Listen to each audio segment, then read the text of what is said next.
I was trying to rock my screaming baby to sleep in the darkness. Laughing superficially at my boss's joke, pretending not to notice he was drunk out of his mind, and the thought occurred to me, what has happened to you? You used to be so sure of what you wanted to do with your life. Happily married. You used to be so in control of everything. It's funny how life speeds up, slows down to this agonizing pace when you lose something so important to you. When you're pursuing something you want so badly, but you can't have it. Can't seem to grasp it. And then I thought to myself, hey, it's Christmas. Cheer up. Don't be so pessimistic. Philosophical. Scrooge-like. Things will turn around. After all, it's the season of glad tidings, of comfort and joy. Comfort and joy? Tidings of comfort and joy. And don't forget, peace on earth and goodwill towards men. Peace on earth. Peace on this earth? I want peace. I need peace. And right then, in that moment, I heard the voice of my mother. My Sunday school teacher. My college boyfriend. I think I heard the voice of God speaking to my heart, and he said, "Fear not, I'm with you." He said, "Nobody cares how you feel." And she said, "When life gives you lemons, you make lemonade." I will never leave you or forsake you. I remember that quote from Ralph Waldo Emerson. Nothing can give you peace but yourself. Nothing but the triumph of your principles. When I heard that, I felt so comforted, free, judged, confused. How can I have peace when there's so much I'm unsure of?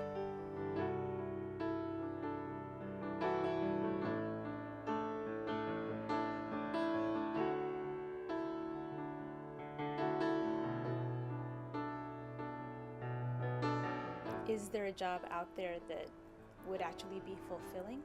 Am I going to be a good mom? Will this be the year when things finally turn around? Can our marriage be saved? Will I find friends here? If peace is something I just can't manufacture. If I can't buy it or achieve it or pull myself up by my own bootstraps and make it on my own. Even if I want it desperately? Somewhat desperately. I'd like to have it. Where is it going to come from? Where? Where?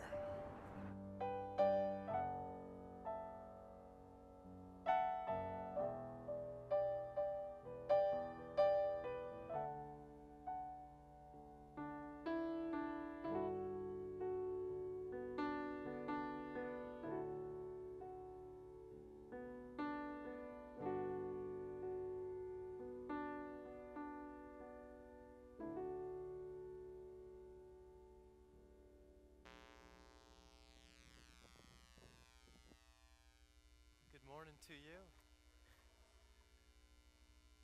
Hope you had a incredible, fun, and great Thanksgiving, and I know it's a busy week for many of you, and cooking and slaving in the kitchen, and all the different things. Probably watching some football, and all different things that go with Thanksgiving. And I had a great time with all the 20 or so guys that showed up Thursday morning in the fog. You could barely see each other.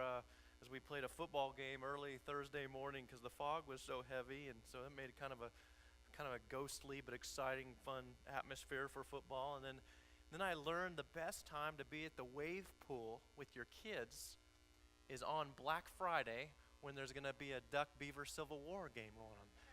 I don't know if you guys have been to the wave pool before. Usually you're just like bumping into people, bodies flying around, bumping into each other as the waves are coming. And there's a time that was out there, it was my kids and I, and I think one other family bouncing in the waves. There's times before that football game started, and we just had a great time, a great week, Thanksgiving and time together.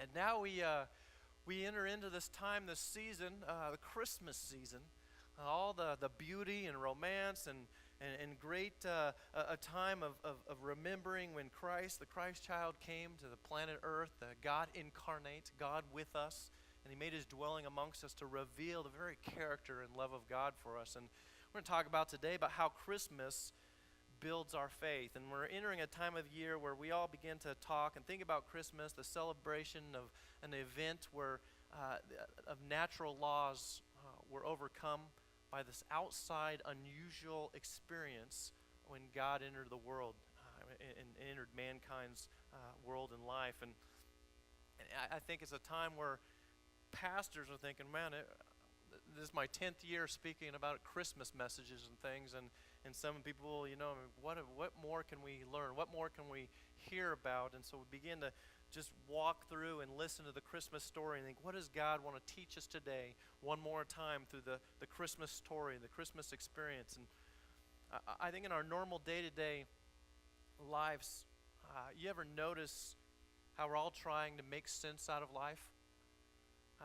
You know, we're talking about how Christmas builds our faith, and I think a lot of us, we're thinking, we try and make sense out of our natural world, out of our natural lives, or the things that happen to us. And we each have this kind of box or category or a place for everything to sort of fit into. You know, a lot of us, probably some of us more than others, like everything organized, you know, and our ducks in a row, and we have a place for just everything to fit into. And we say things like this to try and, you know, it shows how we try and make sense out of life. How many of you heard of, well, everything happens for a reason?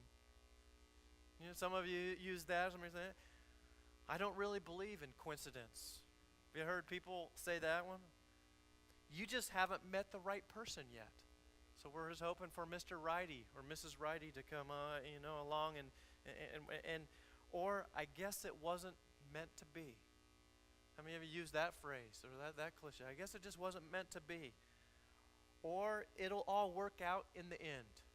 You know, whenever the end is in that period of time or that category in your life, you're hoping that, well, it all works out. And what we're really trying to do is we're just struggling to make sense of everything or everything to come together for a reason. And yet, you find yourself saying these things to sort of explain things in life, and we feel pretty good about our philosophy or our way of explaining things until we hit some kind of big bump in the road. A pretty hard bump will hit, and if there seems like there's no rhyme or reason to it, we'll all come to this question where we ask why. We'll come to this time in our life where we just ask why. Because this one thing or this bump in the road or this thing without any rhyme or reason, or why in the world would God let that happen, or how did that, why do those things happen, and we just don't have it. It doesn't just fit. And so we want an explanation. So sometimes we'll just find ourselves talking out into the air and think, why did this happen? Give me an explanation. I want a reason now. Or that really hurt. This doesn't seem a rhyme or reason or any good thing that could come out of that. And it's our bump in the road, and we're just asking why, because it just doesn't fit. You know, my little beagle that I had that passed away never asked that. Never once said, things are not as they should be. I think my beagle was 14 when she died, but had 2 cataracts, was beginning to show signs of pain and hurting and things. We eventually had to put her to sleep, but my little beagle, Maggie, never asked, why is this happening to me? Or I want answers, and I want them now. No, why is it that some of the creation's not like that? Well, you and I are like this, that we like things organized, that we like things orderly, that we like to have answers, we like things to make sense. And we're like that. We like order, and there's got to be a reason. And you and I, as the Lord's disciples or Christians, understand that God is a God of order, and we can actually see God's thumbprint on our lives, that He is a God of design, and He makes order out of chaos, and we're made in His image. We're made in the very image of God. So some of this is the thumbprint of God on mankind and as part of His unique creation. So we ask why, and we want to see things make sense, and we want to see things in an orderly way. And it very well may be God's thumbprint on your life and mine, created in the image of God, created for an eternal purpose. This last week was a time about being thankful, and I was thinking about different things I'm thankful for and coming up with lists in my minds and things. And I was thinking about that. I started reading some of these science magazines and things, and I thought, well, here's some things that maybe aren't on everybody's thankful list, but we ought to all be thankful for. And so just listen to some of these things. one of the things I wanted to add to my list after reading some of these science magazines was I'm thankful for living on planet Earth because here's Mars is one of the close planets, Mars and Venus. So here's some of the truths about them that are just the next planets close to us. Mars' average temperature is 200 degrees below zero. How many of you think it's cold sometimes here, or, when you travel to Alaska? 200 degrees below zero, and if you go to Venus, which is the closest planet to planet Earth, it's the other way, going closer to the sun. Venus is 850 degrees on an average day. You think you'd get a sunburn or something there, but Earth is just right. How about Venus is closest to Earth, and it has 1,300 pounds per square inch of atmospheric pressure. So Earth's gravity is just right. I'm a 180-pound man, and so the gravitational force on me to keep me grounded on planet Earth is 180 pounds over all this body mass.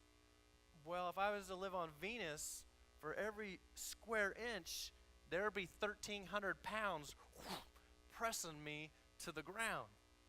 And so I imagine if I lived on Venus right now, I'd be as flat as a pancake. I'd be compressed to that planet's surface. And so, but planet Earth's gravitational force is just right, isn't it?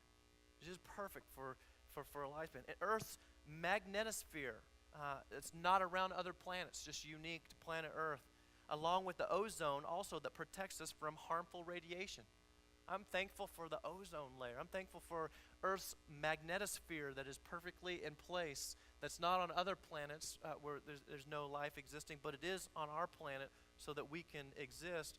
And then I was reading that only 3/100ths of our air is carbon dioxide, yet without it, we'd all die. So we need a little carbon dioxide in the air, 3/100ths, which isn't very much, but without it in our atmosphere, we would all die. There's special sensors in our arteries that respond to the CO2 in the air and make it so you're able to breathe. Any more CO2 though, and we'd all die. 4/100ths would be too much for our bodies, and we'd all pass away and die. But Earth's is just perfectly designed, and so I'm thankful for that. And the fact that our air is filled with 78% nitrogen is so important to us because plant life is able to live and thrive, and we're able to feed off those plants and draw energy, and the chlorophyll that needs that photosynthesis is all happening also because that just right amount of nitrogen that we're breathing in the Earth's atmosphere in the air. Like, wow, not 79%, not 77%, 78%. Now get this, if any of just the things that I've just talked about this morning were just a 1% differentiation, no life could exist. Are you thankful for those things? Are you also amazed that there seems like, wow, there's some order to this? And maybe that's why I complain sometimes, that I want some space, and I want some things cleaned up, and I want my life to make sense. And maybe it's why it bothers me so badly when things in my life just don't seem like they're adding up. Things in my life don't seem like they're making sense, whether relationally or job-wise or anything. Well, this is what Isaiah 45:18, I love this verse. It says, "For the Lord is God. For the Lord is God, and He created the heavens and the earth, and He put everything in place, and He made the world to be lived in, not to be a place of empty chaos. I am the Lord," He says, "and there is no other." He made the earth to be habitable, that we could live in. And He made it to where it's not just empty chaos. And so that's why all the things around, that's why it talks about in Romans 1, for all the things are created by God so that men are without excuse for not knowing that there is a God, that there is order, that the planet was designed, not just accidentally put together, which would lead to chaos. And so Christmas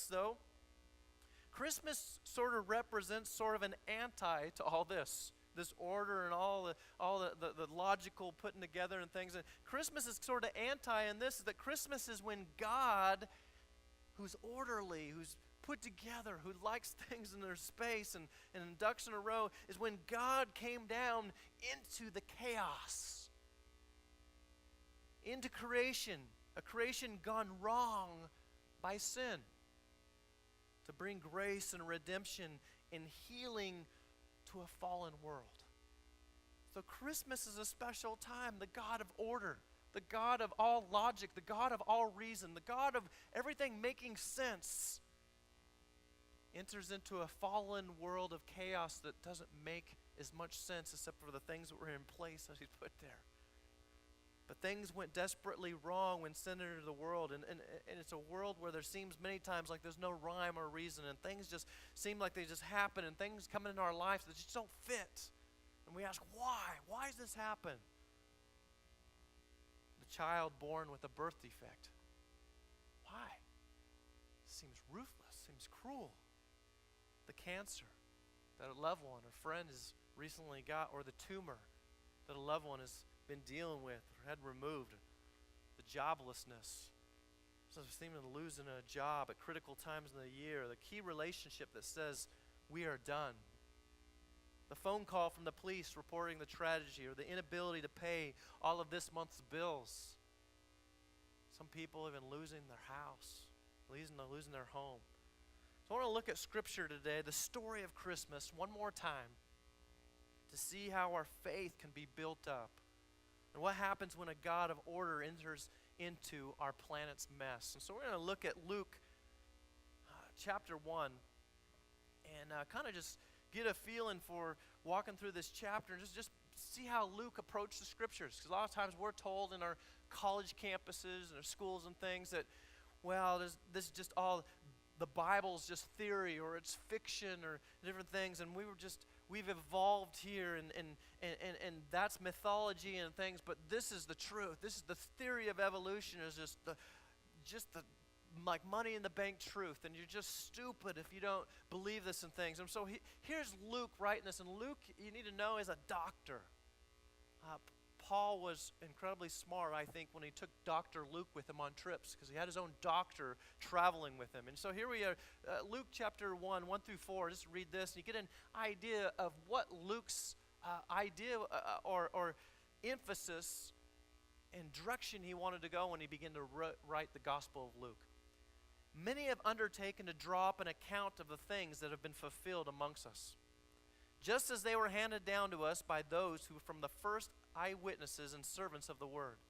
With this in mind, since I myself have carefully investigated everything from the beginning, I too decided to write an orderly account for you, most excellent Theophilus, so that you may know that the certainty of the things that you have been taught. I like that Dr. Luke is an orderly guy. The doctor, he puts some important facts together. He just basically emphasizes what he's going to do in this book, and it's an account, and he writes some things about that, and he begins to narrate some of the history here. And so the beginning says many people, in the first verse, many have undertaken to write about this Jesus, the events that were fulfilled, the things that happened, the miracles that were fulfilled in him. Many.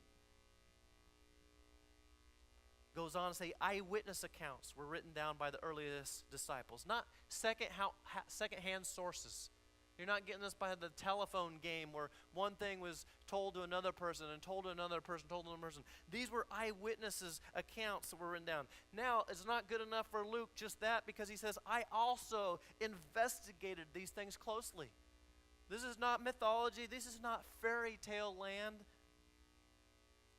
I wrote down, I thought it best for me to investigate, to see what truly happened here. And so I wrote them down in a carefully planned account.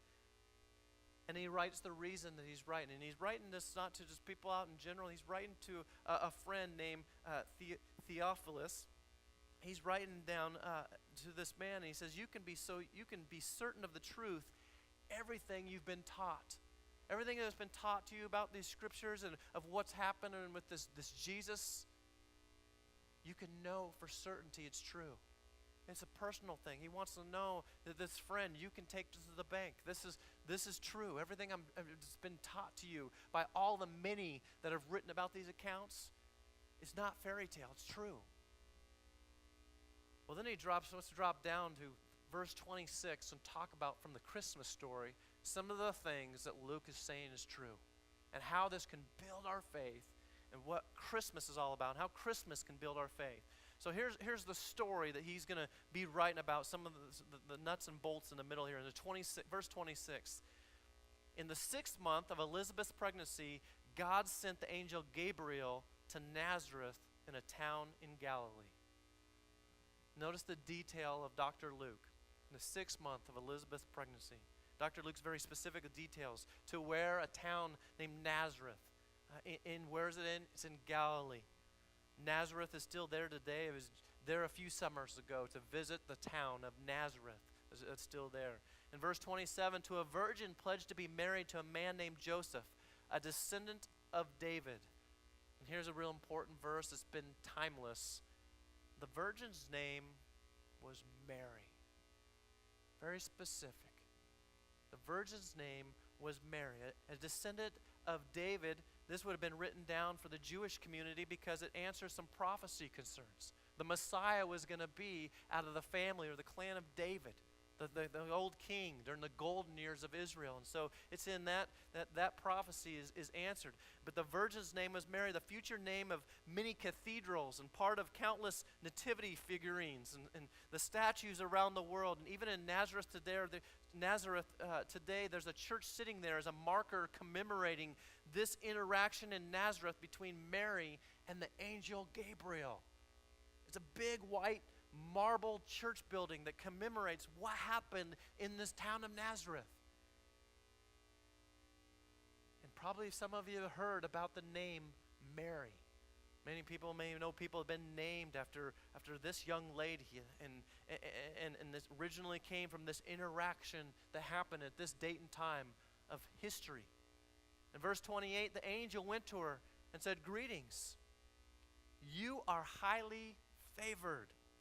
The Lord is with you." And Mary was greatly troubled at his words and wondered what kind of greeting this might be. Are you a good angel or are you a bad angel? But the angel said to her, "Do not be afraid. Mary, you have found favor with God." It's like, wow, highly favored. Ever felt highly favored? I used to have a t-shirt I got from my mother in my stocking that said, "Jesus loves you, but I'm his favorite." That was a great shirt. I didn't want to wear it around a lot of people or anything. It tend to maybe rub people wrong, seems like it would. But Mary is highly favored. Can you imagine the Lord of Lords, the King of Kings, the creator of everything telling you that you're highly favored? That God is on your side. Remember as a kid and things, you remember you thinking you played sports or athletics and things. I figure our basketball team won some of the tight, close games, the big state playoff games and stuff, because we probably had more Christians on our team than the other team.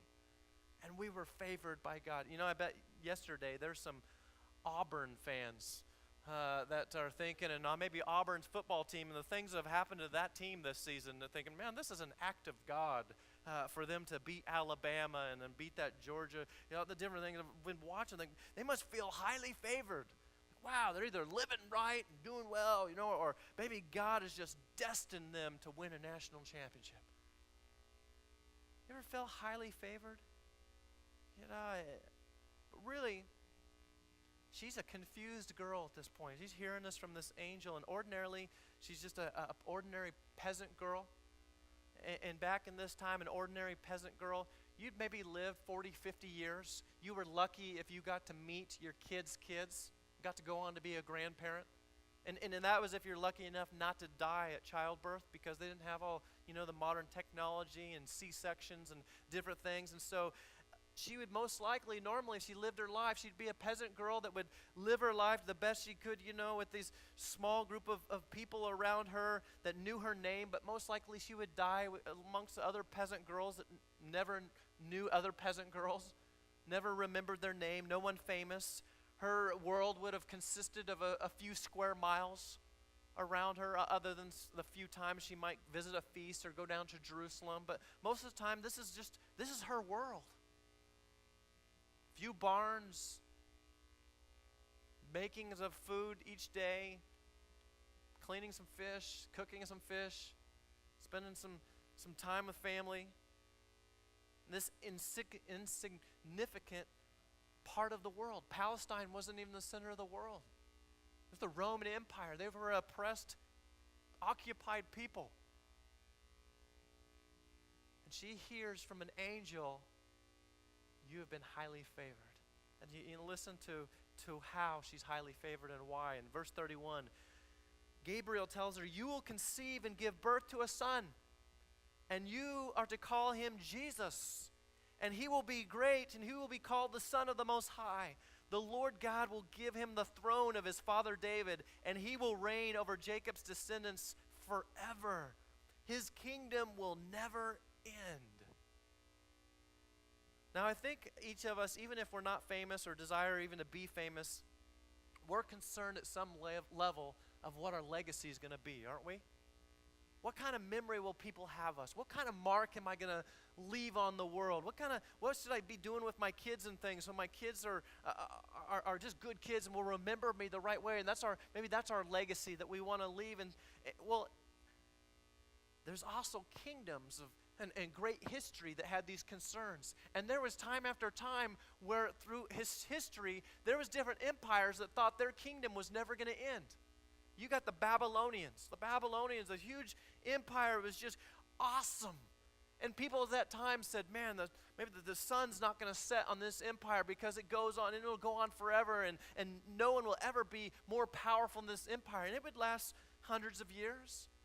But then there would be the Persians and the Medes. They would come and they would conquer and they would occupy lands and they would build huge buildings and they would be great. But then a man named Alexander the Great comes along representing the Greeks, and his desires to conquer the world. And his empire went on for a season.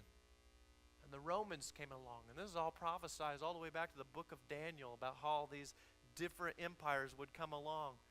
But then there would be one that would knock them all down, and an empire that would go and last forever. And so the Romans at this time, though, the people that would live in this time in Palestine, they would say there's going to be no end to the Roman government. The sun doesn't ever set on the Roman government. It's the Mediterranean Sea was called the Roman lake. And all the known world was impacted and affected by the Roman Empire. So you imagine how incredible this must have sounded to Mary.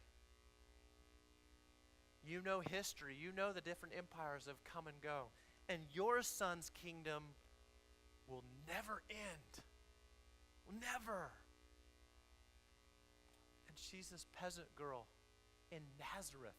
And you remember what Nathanael, the disciples, said about Nazareth. Can anything good come out of Nazareth? Little podunk place? Well, in verse 34, Mary gets real practical, pragmatic. How will this be? Mary asked the angel, since I am a virgin. The angel answered, the Holy Spirit will come on you, and the power of the Most High will overshadow you. So the Holy One to be born will be called the Son of God. Even Elizabeth, your relative, is going to have a child in her old age. She who is said to be unable to conceive is in her 6th month. For no word from God will ever fail. So Mary, hearing these incredible things, gets real just pragmatic. How will I have a baby? I haven't even had sex. How's this going to happen?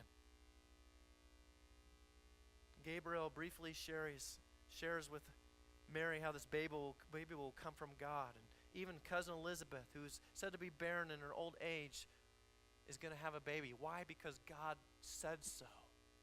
You have that kind of confidence in God's word? Kind of all the different things you hear, different things that we just lack faith on, or how are we going to get through this? How's that going to work? I can't explain that. Why did that happen? here we're to know God's words will never fail. He will be called, he will be known as the Son of God. Real quick, how many of you have heard the name of Jesus be affiliated with the Son of God? Just raise your hand if you've heard Jesus be equated or affiliated with the words the Son of God. Here we are, centuries later, halfway around the world, and you're in a room of people, Americans, that have heard Jesus, Mary's son here, and then you know him as the Son of God.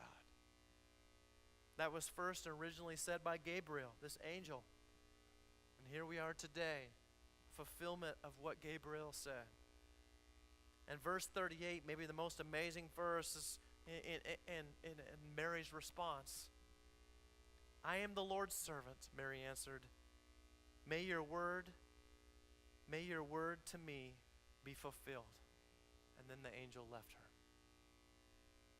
As strange, as new, and as different as this interaction would be, as with you were to have an angel come into your space to talk to you today, Mary listens to what the angel says and just says, let me be the Lord's servant. I'm all in.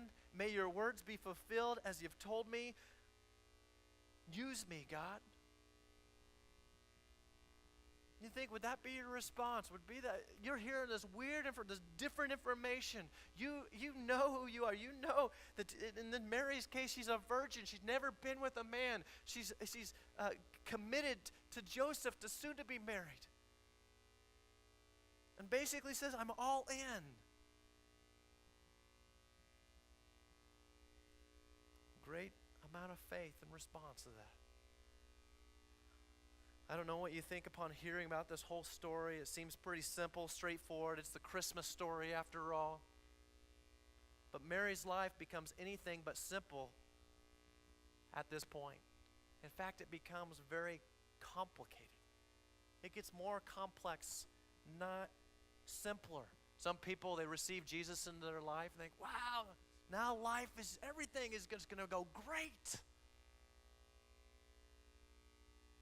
Many times it's the beginning of things getting very complex.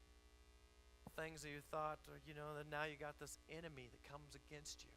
You got all kinds of maybe struggles and problems and responses from unbelieving family members. And you got unbelieving friends that are trying to pull you back into things. And all kinds of things going on. And Mary's life, instead of getting more simple, becomes very complex. Explaining a pregnancy. We got another, young girls and things will get pregnant from time to time in high school and different things. And think of Mary, like she's truly a virgin. And she wants to try and explain to her biology teacher and her parents, yeah, Mom, Dad, this is just from God. God did this to me. Oh, I'm sure he did. At least God went to Joseph in a dream and explained things to him. And people would be looking at you funny. And this is a time where for not being married and having a baby, you could be stoned to death. You could be killed. Your life could be taken away from you. There's never another recording of Mary ever having another conversation with the angel Gabriel. You wonder if she ever had some days where she was saying, Angel, come back. Angel, maybe with the little bell in hand. Is that a little bell will ring and angel gets his wings. I guess that's way off. But you remember on some days, maybe she was saying, hey, angel, remember me, highly favored one? Remember me, I'm highly favored, and so where are you? I need your help. And the next thing that happens, of course, is there's a census. And they're having this unplanned traveling trip back to your hometown in which you were born in, and so they're needing to go to Bethlehem, and so she gets a free ride on a donkey or a really long walk. And of course, you gals would say, these things always happen when you're pregnant, don't they?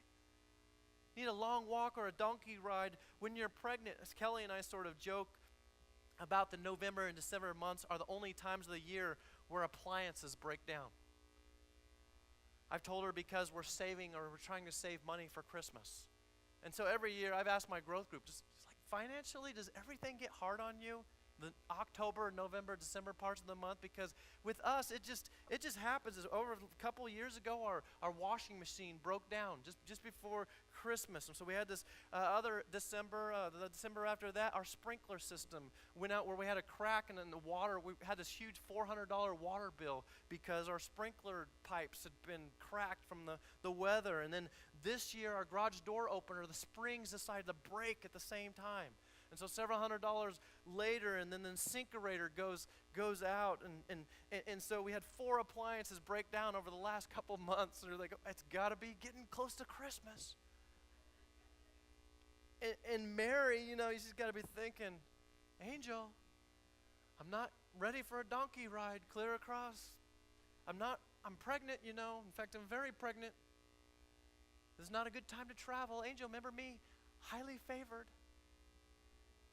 Some of us Christians, sometimes when Jesus comes in my life, I'm one of his darlings.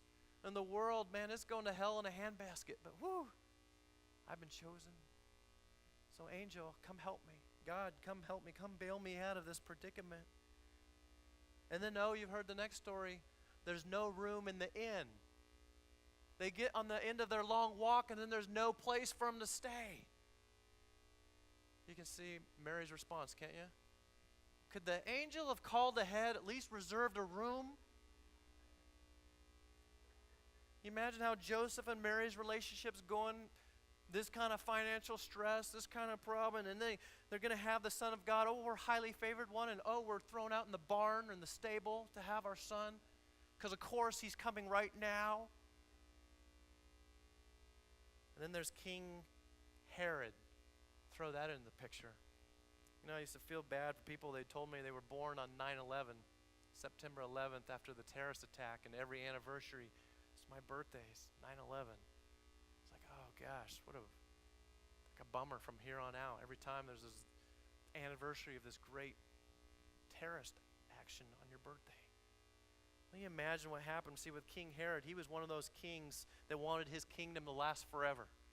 One more guy that, you see little marks or traces of things he did, but his kingdom's long past. He was known as a crazy lunatic, but he was a great guy in getting projects done around Palestine. And well, he decided he wanted his kingdom to last forever, and because he was loony and suspicious and crazy, he has every kid under 2 years old slaughtered with a knife.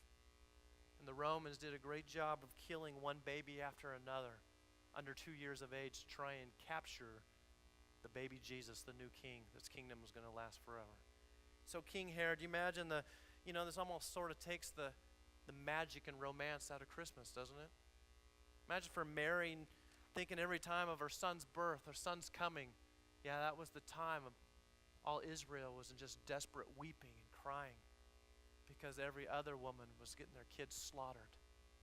And yeah, God made protection for his own son, and they were able to reroute and go over to Egypt and get out of Dodge for a while this crazy king was slaughtering the rest of the community's kids. And Mary was just like, oh, wow. Angel, where are you? Remember me, I'm highly favored. This is not feeling too good. And then you know the story of her son being in the other room, being whipped and beaten to the last inch of his life, all bloody, and then a crown of thorns thrust on his head. And the crowd all chanting, crucify him, crucify him. And she knows he's done nothing wrong. Wow. Angel, come back. Help. In the midst of that, it's just so hard to believe. In the midst of this great violence, King Herod and the violence of the crucifixion, that God was at the epic center of his greatest involvement with mankind. His plan is being implemented for the salvation and redemption of all humanity, and it looks like the worst possible circumstances are happening. Yet God's plan is on its way in the midst of the random chaos.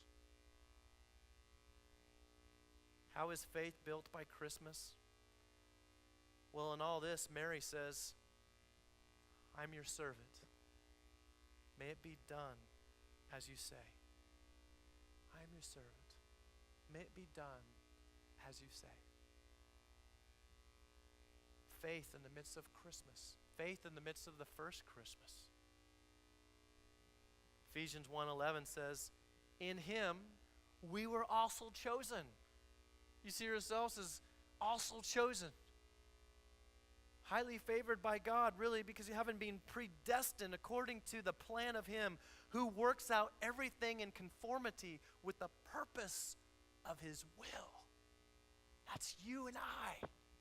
Also children of God, also with a special and unique purpose, all in God's plan. All priceless in the eyes of God.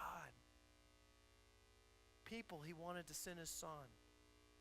We often quote Hebrews 11:6, without faith it's impossible to please God. So we ask, what is perfect faith? And here's a definition of perfect faith. And perfect faith is not faith that moves God. Perfect faith moves us to trust God when he doesn't seem to be moving. Wow. It's saying, God, I trust you. I need you. You are my hope, even when I don't know how I'm going to make it, even when I don't see you at work. It's Meshach, Shadrach, and Abednego saying, oh, we don't want to go in that fiery furnace.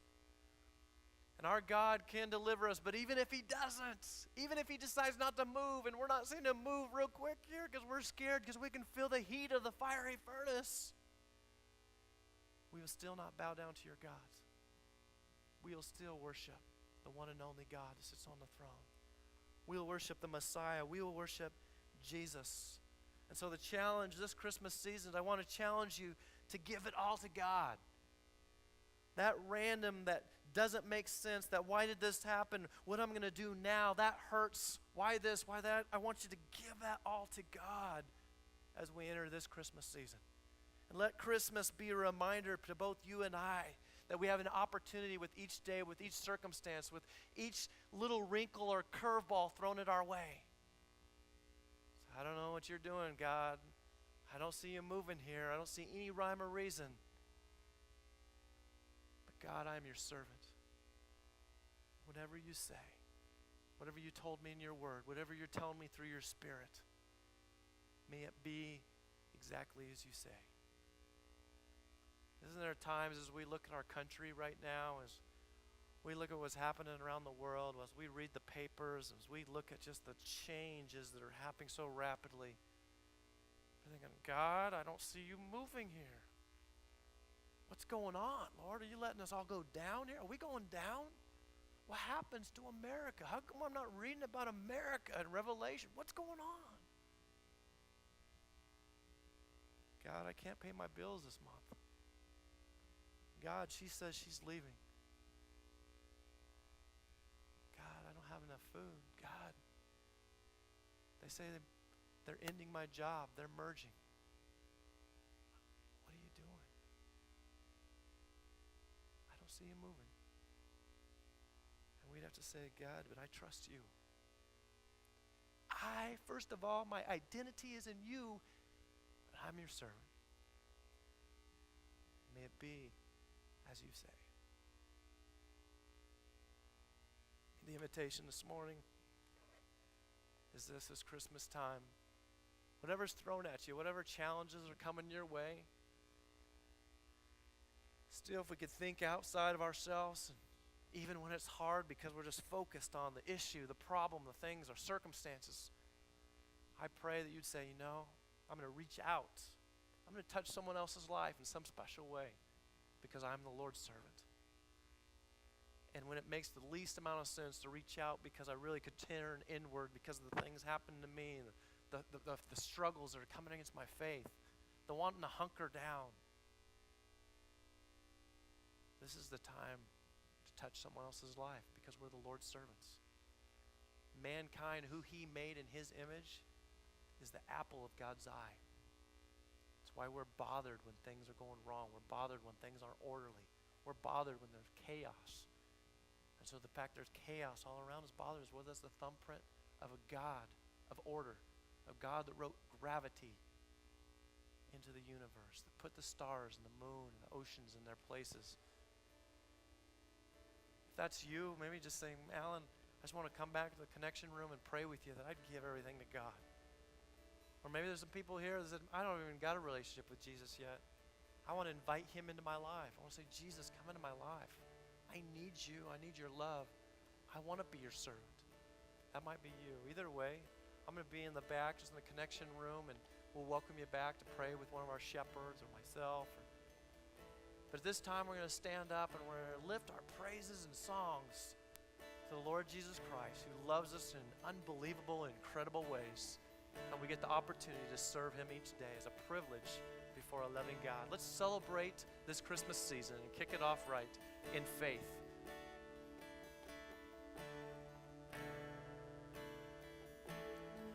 If